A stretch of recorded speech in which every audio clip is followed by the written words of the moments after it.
Breaking news, yet another voice raising a warning this afternoon about the bidding war battle to buy Warner Brothers Discovery. This one coming from Hollywood's home state.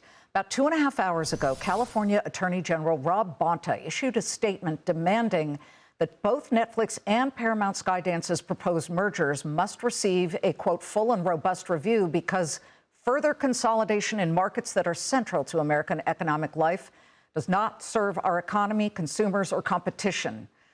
Well, in fact, consolidation of markets, he continues, has led to increased unaffordability, a loss of good-paying job opportunities, and fewer choices for consumers. His comments come after legendary Titanic, Terminator, and Avatar director James Cameron, whose films have made more than $10 billion at global box offices, sent up a warning flare last night specifically about Netflix's $82.7 billion all-cash deal for Warner Brothers Discovery. In a letter to Utah Senator Mike Lee, who's the chairman of the subcommittee on antitrust, competitive policy, and consumer rights, Cameron wrote, quote, "The business model of Netflix is directly at odds with the theatrical film production and exhibition business, which employs hundreds of thousands of Americans. Theaters will close. Fewer films will be made. Service providers such as visual effects companies will go out of business. The job losses will spiral." Joining me now in his first reaction to that letter and the latest developments is Netflix co-CEO Ted Sarandos. Ted, thanks for coming on the show. Thanks for having me on. Quite the poison pen letter James Cameron wrote. He did say, I have the letter, he did say Mr. Sarandos is a good person, but he outright has endorsed Paramount's bid and that Netflix ownership, he said, of WBD would be a, quote, disaster. What is your response to Jim Cameron? Well, look, if you think you were surprised by that letter, I was particularly surprised. I met with James personally in late December and laid out for him our 45-day commitment to theatrical exhibition of films and to the Warner Brothers slate. I have talked about that commitment in the press countless times.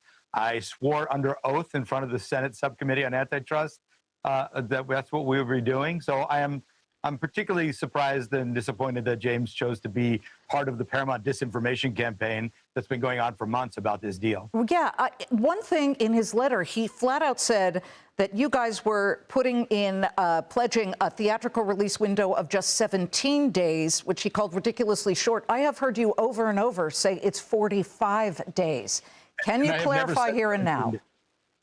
It's 45 days of theatrical exclusivity. That has been clear from the beginning. I have never even uttered the word 17-day window. So I don't know where it came from or why he would be part of that machine. I responded to Senator Lee's letter this morning. So we'll see where he goes. You know, another one of his stated concerns, pretty much the chief concern, that if Netflix prevails, you guys will winnow down the current 15 movies per year WBD releases to theaters, which he said would be a death knell to theater operators and creators. Is that true? Again, an ironic claim, considering that in the alternative to our deal, we will keep the Warner Brothers film and television studio running largely as it is today. Movies going to the theaters for 45 days, a healthy, robust slate of films every year. That is going to continue. This deal is contingent on that for it to work. All of that is priced into the deal. The $4 billion of theatrical revenue that Warner Brothers made last year, we want to keep winning on that threshold, and we want to keep investing on it. You know, they just opened their 9th #1 movie in a row. They know exactly what they're doing here, and we want to continue that healthy business. It is in the alternative. Paramount has vowed here to cut $6 billion out of that business. Now, if you do the math, they've also vowed to delever the business from where it's going to be 6 to 7 times down to 2.5 times. And to do that, they would have to cut $16 billion out of that company in very short order. Now, if you look at that and say, where are you going to make $16 billion worth of cuts? You can only do that in production and people, cutting jobs. And one thing that Netflix has been, I'm very proud of our track record on production in America, creating jobs. Our productions have created 155,000 jobs in America, $250 billion of economic impact in America from our production. And we're vowing to continue to invest in that like we've been investing in Netflix for the last 25 years. You know, I don't know if there's something wrong with how you guys are messaging this out there, because we do look at the numbers. You have not only created jobs, but I mean, New Jersey's right across the river here. You've broken ground on $1 billion expense to create 12 sound stages and hire, I would imagine, a lot of people. Will actual feature films be shot on those sound stages? I mean, that to me, you could put that out there if it's true, and that might calm some of the Hollywood elite. We have been putting it out there. There's a picture of us breaking ground on this ceremony with Governor Murphy. We put together a production incentive in the state of New Jersey that competes with every other country in the world that will strengthen the American economy. You know, people forget this is a gigantic business. This isn't just the production, but it's also the hospitality industry, the transportation industry, the catering, all the different things, dry cleaners, all those American businesses that support production all around the country. We are doing a lot. We're going to film a lot in New Jersey since we passed that incentive. We've moved 7 projects that we're supposed to shoot overseas. We're moved back to America and are shooting here. And we have a very ambitious slate of production going on there already. 11 films right now in production in New Jersey. So we're incredibly thrilled that these are, you know, to invest in America and invest in American jobs.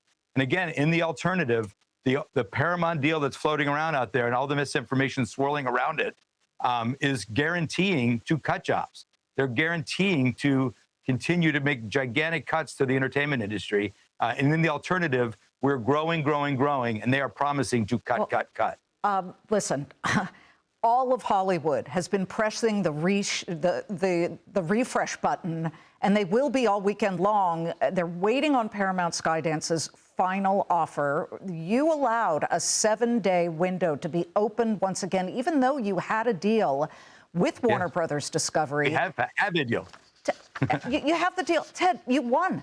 You're a tough negotiator. You had the deal. Why give them this last shot? Look, first, we're very confident in the bid that we have, that it offers the most value to Warner Brothers Discovery shareholders and the best long-term value for Netflix as well. So confident that we wanted to make sure that we could deliver to Warner Brothers Discovery shareholders absolute confidence and certainty about this deal. If there's another deal floating out there, take the 7 days and better understand it, and then come back and let's get this thing done. The market doesn't like uncertainty. The industry cannot grow with a lot of uncertainty. We want to grow this business. Well, that 7-day window is up on Monday. So have you heard? Have you had any idea whether it will come before the end of business day today, ahead of the weekend? Will they wait till the last second? What would you do if you were the Ellisons? I've left this for the Ellisons to work out with Warner Brothers Discovery. We're moving on business as usual. We are deep into the regulatory process with the DOJ, with the European regulators, with regulators around the world, and with state AGs to move this process along. I'm glad that there is this process. You know, it's very important, I think, to scrutinize a deal of this size, scrutinize the buyer and the seller, make sure that the industry is going to stay healthy, and make sure that we can keep moving forward and growing this industry in a healthy way. So I'm glad that they are doing the scrutiny. It does take a long time. It happens at many levels, locally, domestically, and internationally. It's assumed widely that Paramount will raise its bid. If they come in with sort of an incremental raise, right now it's $30 a share, yours is $27.75 a share. If they come in with an incremental hike, I mean, and it becomes clear, let's say it's 31 or something, 31.50, it becomes clear that Warner Brothers Discovery shareholders are thinking, oh, that looks better. Are you prepared to match it? You have the right to match it. We do. We have retained all of our rights to match the deal. I would tell you, though, right now we're very comfortable with the bid where it is. I will tell you, too, that we've been very disciplined buyers in our careers, buying movies and films in a very competitive work space. And that's going to, you should expect us to continue to be disciplined buyers. But, and keep in mind, those 2 bids you talked about, those are apples and oranges bids. They're trying to buy a set of assets that are not for sale. And we have bid on successfully the assets that are for sale, which is the Warner Brothers Film and Television Studios and HBO. Okay, but the question is, you allowed the 7-day window to open so that Warner Brothers Discovery shareholders could have clarity. I'm trying to get clarity for your shareholders to see if you would match it. Is that a yes if they come in with an incrementally higher bid? Our shareholders know us, and they expect us to continue to do what we do, which is to remain a disciplined buyer. So I don't want to get ahead of the process or deal in hypotheticals. We'll know in a couple of days what the outcome is. I think we're pretty confident in what that will be. Let me go back to the messaging, because Hollywood is a very broad spectrum of workers, everybody from, the Teamsters Union to the Writers Guild, Directors Guild, Producers Guild.